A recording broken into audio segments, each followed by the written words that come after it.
Okay, again a very good morning to one and all present over here.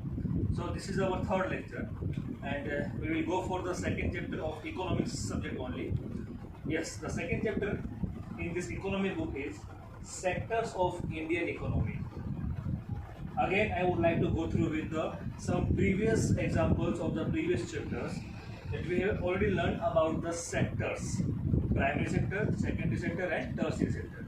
So now in this chapter, we just need to go through with the elaborate form of these sectors, that how these sectors works. Okay, let us go through with the first word, that is economy. What the economy is?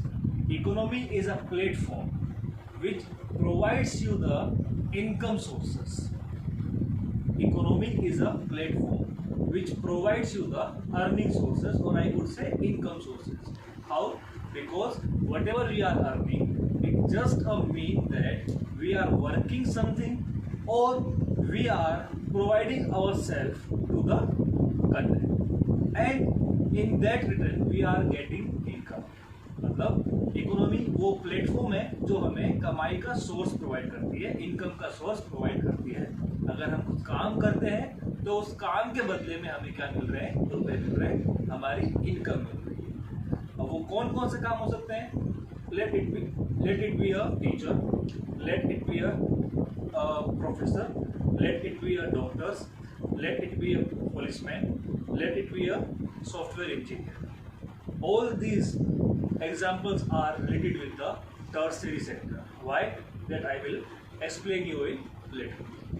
Okay. So let's go with the definition of economy. Economy is a platform which provides you the earning. Okay. How we can earn? We can earn from three sectors, and which are primary, secondary, and tertiary. Whatever we will work, that work belongs to the primary, secondary, or tertiary sector. Okay. Three sectors of economy. This is our first topic to go through in this chapter. First topic is three sectors of economy. Second topic is comparison of three sectors. Third, organized and unorganized sector. And fourth, classification of economic activity. So it means we are having four topics in this chapter to read. पहला topic जो है हमारा वो है three sectors of economy. Three sectors of economy, जहां पर मैं सबसे पहले बात करूंगा इकोनॉमिक एक्टिविटी की. What is economic activity? मैंने अभी थोड़ी देर पहले आपको बताया कि वो हर एक काम, वो हर एक हमारी जॉब जिसके बदले में हमें इनकम मिल रही है, economic activity. So what the economic activities definition says, those activities which generate some income. यानी ये वो एक्टिविटी है जिससे इनकम क्या हो रही है? जनरेट हो रही है, हमें क्या मिल रही है? इनकम. अब वो इनकम हमें जब मिलेगी तो कोई ना कोई काम करना पड़ेगा. एक एग्जांपल मैंने यहाँ पर दिया गया है फार्मिंग का. Let it talk about farming activity. Farming activity belongs to the primary sector. Why? Because farming activity belongs to the agriculture, and agriculture is the primary sector. Understood? So farming activity, हम ये काम करेंगे तो इसके बदले में हमें क्या मिलेगी? इनकम मिलेगी, and this is our economic activity. Okay, ये तो बात हुई प्राइमरी सेक्टर की. What about the secondary sector? तो secondary sector के लिए मैंने एक एग्जांपल लिया है मैन्युफैक्चरिंग.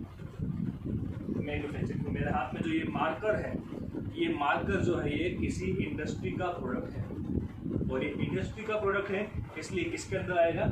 सेकेंडरी सेक्टर के अंदर. It means manufacturing belongs to the industry and industry belongs to the secondary sector.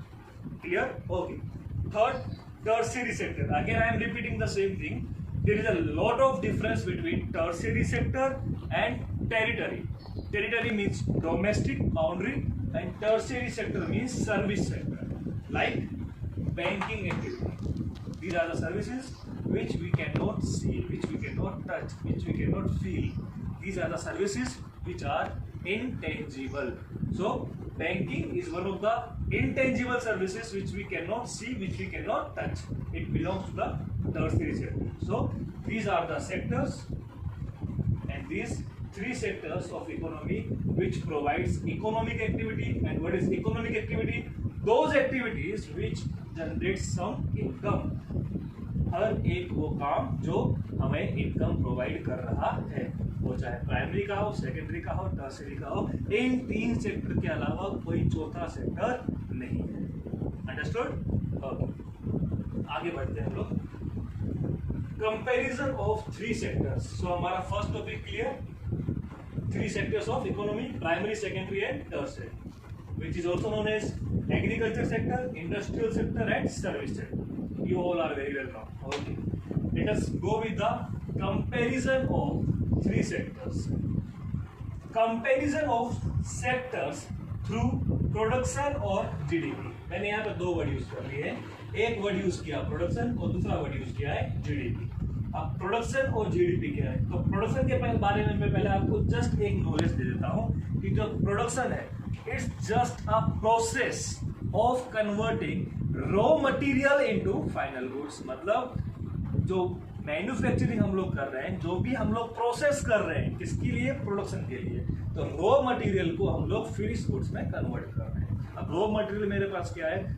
गेहूं मेरे पास जो है रॉ मटेरियल है, यानी कि wheat is the raw material for me.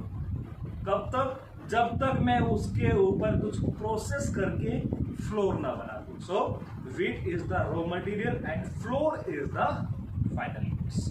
This process of converting raw material into final good is known as production. As production increases, our income also increases. Why? Because primary sector and secondary sector both are dependent on each other. How? अगर मैं wheat की बात करूँ तो wheat is your natural product which comes from the primary sector and converts in the floor through manufacturing. Manufacturing is the secondary sector. So primary sector's product goes to the secondary sector. Primary and secondary both are dependent on each other. As much as production we will increase, our income will also increases. This was all about the production. I have also done one more word, that is GDP. Again, GDP stands for Gross Domestic Product.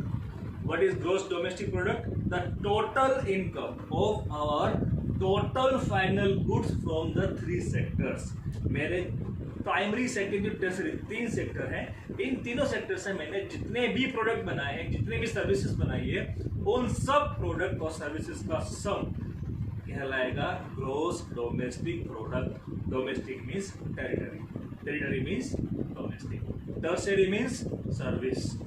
Understood the difference between territory and tertiary? Okay.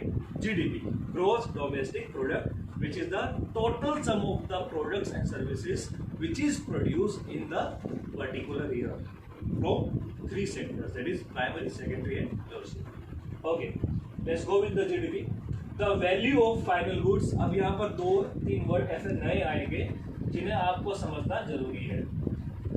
The value of final goods and services produced in all 3 sectors during particular year provides the total production of the sectors for that year. अब देखो यहाँ पर क्या दिया गया है, एक word जो मैंने बार बार आपको रिपीट करके बताया है, फाइनल गुड्स के बारे में। अब ये फाइनल गुड्स मतलब ये वो गुड्स हैं जिन्हें कंज्यूमर डायरेक्टली यूज कर सकता है। कंज्यूमर डायरेक्टली यूज कर सकता है तो कंज्यूमर यूज करता ही है, तो वो हर एक गुड जो कंज्यूमर डायरेक्टली यूज करता है वो क्या कहलाएगा? Final goods. लेकिन अगर कंज्यूमर डायरेक्टली यूज नहीं कर रहा है तो फिर उस गुड्स को क्या बोलेंगे? अगर कंज्यूमर डायरेक्टली यूज नहीं कर रहा है उस गुड्स को, तो उसे हम बोलेंगे इंटरमीडिएट गुड्स। क्या बोलेंगे? Intermediate goods. और इंटरमीडिएट गुड्स के ऊपर जो खर्चा हो रहा है उसे कहेंगे इंटरमीडिएट कंजम्पशन। अब ये सब क्या नई चीजें आ गई? Intermediate goods, intermediate consumptions. एक एग्जांपल लेके फिर जाता हूँ आप लोगों को, वापस इस डेफिनेशन के ऊपर आएंगे, लेकिन मेरे पास यहाँ पर वापस एक टेबल है। इस टेबल के अंदर मैं आपको समझाऊंगा इंटरमीडिएट गुड्स क्या है और इंटरमीडिएट कंजम्पशन क्या है, ताकि समझ में आए कि फाइनल गुड्स की वैल्यू को ही हमें क्यों काउंट करना है। ओके, ध्यान दीजिए इस टेबल के ऊपर।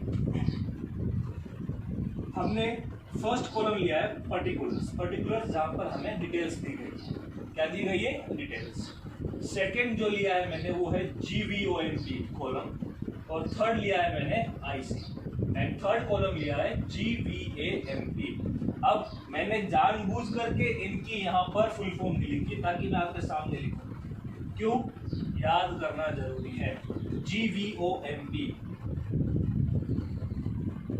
G stands for gross. मैं क्या लिख रहा हूं यहाँ पर? ग्रोस। अब ग्रोस का मतलब होता है total. VO, value of output, value of output. अब आउटपुट क्या हो गया? जो प्रोसेस के बाद जो भी प्रोडक्ट मिला उसे बोलेंगे आउटपुट। तो gross value of output, gross value of output, उस आउटपुट की वैल्यू, कौन सी वैल्यू? Total value. कब?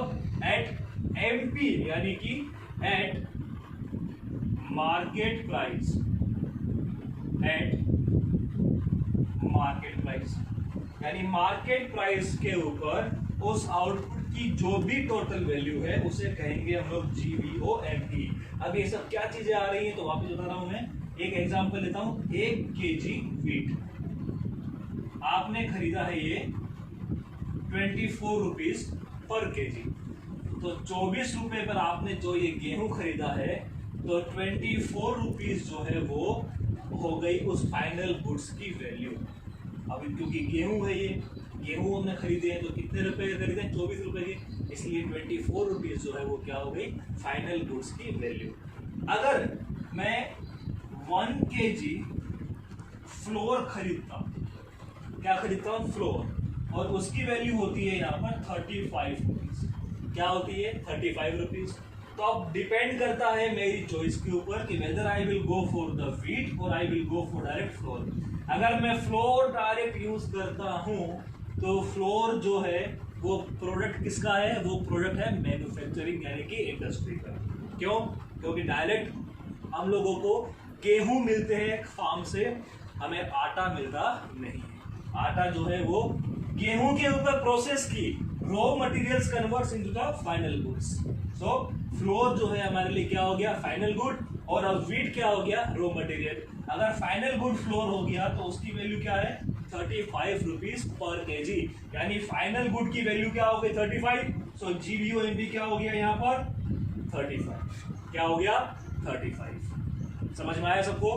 पहले कॉलम में लिखा है पर्टिकुलर्स यानी कि डिटेल्स, सेकेंड कॉलम में लिखा है मैंने GVOMP, gross value of output at market price. तो मार्केट प्राइस क्या थी फ्लोर की? 35। अब हमारे लिए फाइनल गुड्स क्या हो गया? फ्लोर हो गया, ना कि व्हीट। तो व्हीट क्या हुआ? जिस कंपनी ने फ्लोर बनाया है, लेट इट बी द आशीर्वाद, उसने जब व्हीट से फ्लोर बनाया है तो उसने व्हीट खरीदे होंगे, और व्हीट का रेट क्या है? 24 रुपीज पर केजी। तो जब उसने 24 रुपीज में व्हीट खरीदे हैं to make and process on the product to be a final goods, तो उस फाइनल गुड बनाने के लिए जो wheat as a raw material use किया, उसने रॉ मटेरियल यूज किया, तो उसने रॉ मटेरियल से फाइनल गुड व्हीट से क्या बनाया? फ्लोर। फ्लोर बेचा 35 रुपीज में, तो क्या 35 रुपीज उसकी इनकम हुई? नहीं हुई। क्यों? क्योंकि 1 किलो फ्लोर, 1 kg फ्लोर बनाने के लिए 1 kg क्या मिला हम लोगों को? व्हीट, और उस व्हीट की वैल्यू क्या थी? 24। तो जो रॉ मटेरियल हमने खरीदा वो हो गया हमारा IC। क्या हो गया? IC, intermediate consumption. Intermediate consumption यानी जब वो रॉ मटेरियल था और फाइनल गुड्स बना, तो फाइनल गुड्स से पहले जो भी हमारे खर्चे हुए हैं, गेहूं खरीदे, लेबर को रुपए दिए, फैक्ट्री सेटअप की, जो भी काम हुए हैं वो क्या कहलाएगा? Intermediate consumption. समझ में आ रहा सब लोगों को? फाइनल गुड हमारा फ्लोर, और फ्लोर को बनाने के लिए हमें जरूरत पड़ती किसकी? व्हीट की। तो व्हीट हो गया रॉ मटेरियल, व्हीट के ऊपर खर्चा, दैट इज इंटरमीडिएट कंजम्पशन। अब इस एग्जांपल से मैं ज्यादा समझा सकूंगा आप लोगों को GVOMP और इंटरमीडिएट कंजम्पशन। तो अब ये थर्ड पॉइंट क्या कह रहा है? इसमें G है, हाँ है, इसमें V है, हाँ है, इसमें MP है, हाँ है। तो GV और MP इनकी फुल फॉर्म तो पता है, ग्रोस वैल्यू और मार्केट प्राइस। तो ये A की वैल्यू क्या है? A की वैल्यू है एडेड। क्या है? एडेड। जब GST नहीं था तो उससे पहले हमारे पास टैक्स सिस्टम थे, और उसमें एक वर्ड आता था value added tax, VAT. So added, A stands for added, ADDED लिख देता हूं मैं आप लोगों के लिए यहां पर, ADDED, एडिड। क्या ऐड हुआ? Gross value added at market price. यही कि जब हम लोगों ने वीट खरीदे थे 24 रुपीज पर केजी और जब फ्लोर बेचा 35 रुपीज पर केजी, तो 35 माइनस 24, हमें यहाँ पर अगर इनकम देखी जाए तो कितना हो रहा है यहाँ पर? तो इनकम हो रही है हमारी 11। और मान लीजिए कि इसके अंदर फैक्ट्री का चार्जेस और लेबर को पेमेंट 2 रुपए दिए हमने, तो हमारी इनकम क्या हुई? 9। अब हमारी 9 हो गई इनकम, लेकिन जो वीट था वो 24 का था और फ्लोर कितने का बना? 35 का। तो वैल्यू कितनी ऐड हुई? 11। वैल्यू कितनी ऐड हुई? That is gross value added at market price. Okay, example करते हैं। Farmer sold wheat to flour miller. Farmer सबको पता है जो फार्म में काम करता है, इकोनॉमिक ड्यूटी करता है फार्मर। फ्लोर मिलर सबको पता है जो आटा पीसता है, गेहूं पीसता है और क्या बनता है? आटा बनता है। ठीक है। So farmer sold wheat to flour miller. Farmer ने फ्लोर मिलर को गेहूं बेचे। कितने में बेचे? 800 रुपए में। अब हम लोग जब तक इस कंसेप्ट के बारे में नहीं जानते, हम क्या सोचते हैं कि फार्मर को 800 रुपए मिले, यानी फार्मर की इनकम कितनी होगी? 800 रुपए। एज ए नॉर्मल पर्सन तो यही जानते हैं। क्यों? क्योंकि हमें इकोनॉमिक्स का ज्ञान अभी नहीं। लेकिन उसने उस वीट को उगाने में कितने रुपए खर्च किए? 200 रुपए। तो 200 रुपए कट करने के बाद उसे जो वीट बेचे हैं उस वीट की कीमत कितनी मिली है? 600 रुपए। 800 रुपए नहीं। क्यों? क्योंकि 200 रुपए उसने खर्च किया है। 200 रुपए उसने खर्च किया है क्या बनाने के लिए? वीट बनाने के लिए। तो फ्लोर मिलर के लिए वीट खरीदना, ठीक है, कितने में खरीदा उसने? 800 में। तो फार्मर के पास 800 रुपए गए, लेकिन 200 रुपए उसका क्या है? इंटरमीडिएट कंजप्शन, उसका खर्चा कि उसने वीट बनाया। तो उसकी खुद की वैल्यू कितनी हुई? इनकम कितनी हुई? 600 रुपए। कितनी हुई? 600 रुपए। सबको समझ में आया? ओके। अब उस फ्लोर मिलर ने क्या किया? उस फ्लोर मिलर ने उसे बनाया फ्लोर। उस आटे की जो दुकान वाला मालिक था उसने उसको क्या बनाया? आटे में कन्वर्ट कर दिया। और आटे में कन्वर्ट करने के बाद उसने बेच दिया। किसको बेच दिया? Baker, BAKER, baker. बेकार मत पढ़ देना, ठीक है? Baker, BAKER। फ्लोर मिलर ने वो आटा बेकर को बेच दिया। कितने में बेचा? 1000 रुपीज में। अब हम लोग क्या सोच रहे हैं कि उस बेकर को बेचने के बाद फ्लोर मिलर को तो 1000 रुपए मिले। नहीं, ऐसा नहीं है। क्यों? क्योंकि उसने खरीदा कितने में था? 800 में। बेचा कितने में? 1000 में। तो उसका इंटरमीडिएट कंजप्शन क्या हो गया? 800 रुपए।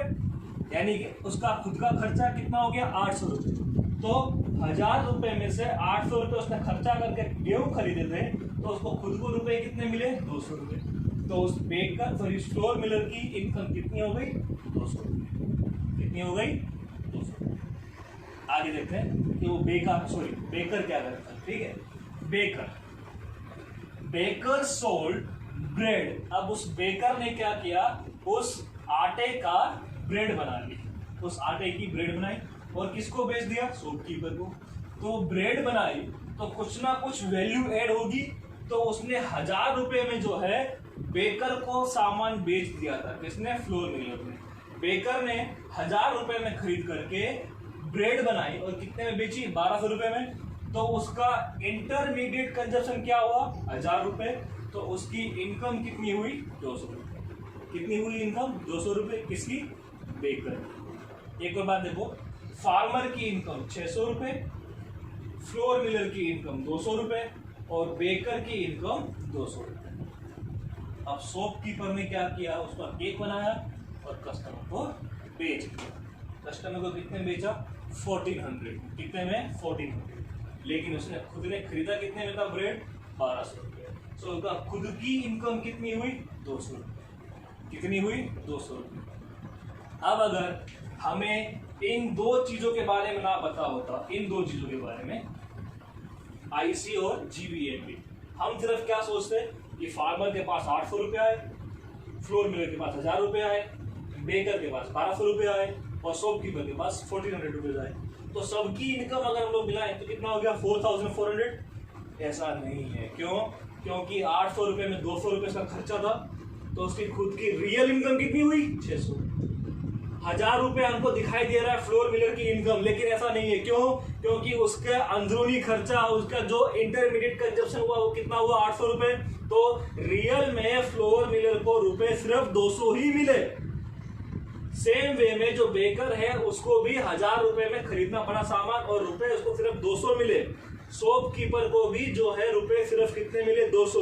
तो हमारी तीनों सेक्टर की इनकम जो है मिलाकर के कितनी हुई 600 और 200 800, 1000 और 1200। क्यों?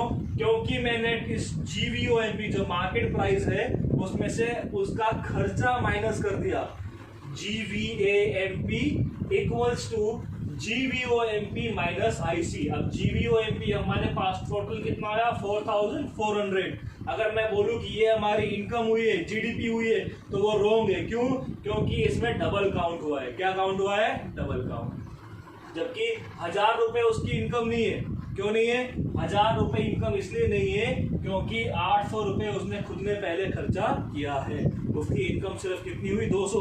तो 200 इनकम यहाँ पर है, 600 इनकम यहाँ पर है, 200 इनकम बेकर की इधर और 200 रुपए शॉपकीपर की इनकम इधर। तो GVAMP ये बनेगी आपकी टोटल इनकम। कितनी? GVOMP माइनस IC 4400 माइनस 3200 यानी कि 1200। टोटल कितना हुआ? इसमें से इसको माइनस, तो मिल गया आपको 1200। आया समझ में सभी को कि हम किस तरीके से GDP काउंट करते हैं? GDP का मतलब फाइनल गुड्स, कस्टमर के पास डायरेक्टली यूज हुआ केक। क्या यूज में आया? केक। जब तक केक नहीं बना था, वो केक ना बना उससे पहले ब्रेड, फ्लोर, व्हीट, ये सब क्या हो गए? Intermediate cost. क्या हो गई? Intermediate cost.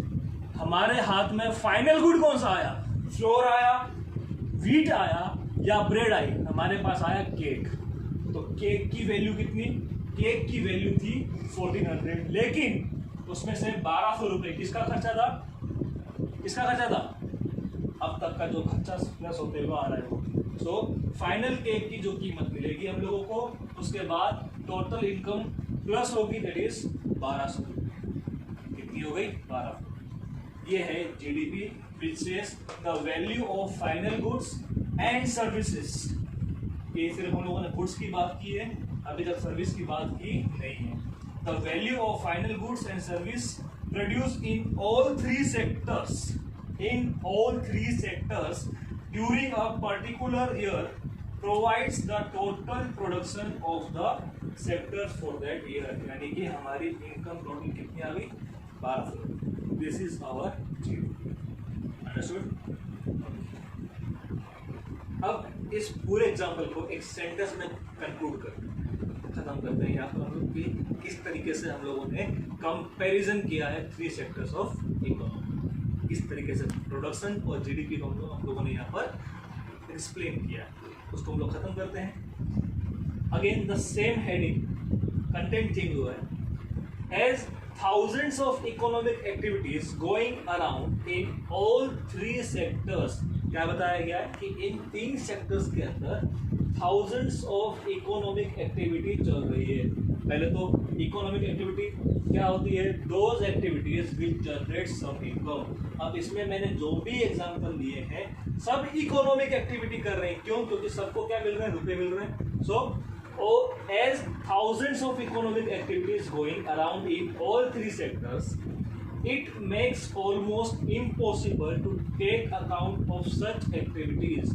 इन सब एक्टिविटीज का हम अकाउंट रखें, हम हिसाब रखें, ये नियर टू इम्पॉसिबल है। इसीलिए we can check only final goods and services. मुझे सिर्फ फाइनल गुड्स की और सर्विसेज की ही वैल्यू चेक करनी है कि उसमें से कितनी इनकम जनरेट होती है। अब मेरे पास अब यहाँ पर जो एग्जांपल लिया था उसमें फाइनल गुड क्या की? केक में से लास्ट इनकम हम जनरेट कर रहे हैं, वो कितनी जनरेट कर रहे हैं? 1200। कहाँ से मिला वो हम लोगों को? GVOMP minus IC। हमने सबका टोटल किया, इसका टोटल किया, तो दोनों को क्या किया माइनस, हमें क्या मिल गई हमारे इनकम। किसके ऊपर से? फाइनल गुड्स के ऊपर से। किसके ऊपर से? फाइनल गुड्स के ऊपर से। तो हम GDP को जो है तीनों सेक्टर की इनकम उसको प्लस करके और फाइनल गुड्स की जो फाइनल गुड्स है जो सर्विस है उसकी इनकम या उसकी प्राइस को हम लोग कैलकुलेट करके क्या निकाल सकते हैं? GDP। तो ये था हमारा टॉपिक कंपैरिजन ऑफ 3 सेक्टर्स। पहला टॉपिक क्या था हमारा? 3 sectors of economy, primary, secondary and tertiary. And after that we went to the comparison of 3 sectors and how did we compare with the example. That example is of from farmer to customer, from wheat to cake. This was our topic for this session and remaining 2 topics we will discuss on our next session. For you all, today's homework is you need to write or you need to explain 3 examples as I have did over apart from this cake. Understood? 3 examples आपको लेने हैं और आपको उसकी process समझाना है और बताना है कि GDP में फाइनल इनकम क्या बनेगी। सबको समझ में आया? That is your homework. आपको जो मैंने ये लिखा है यहाँ पर वो क्लास वर्क नोटबुक में नोट करना है as your class work. Thank you so much.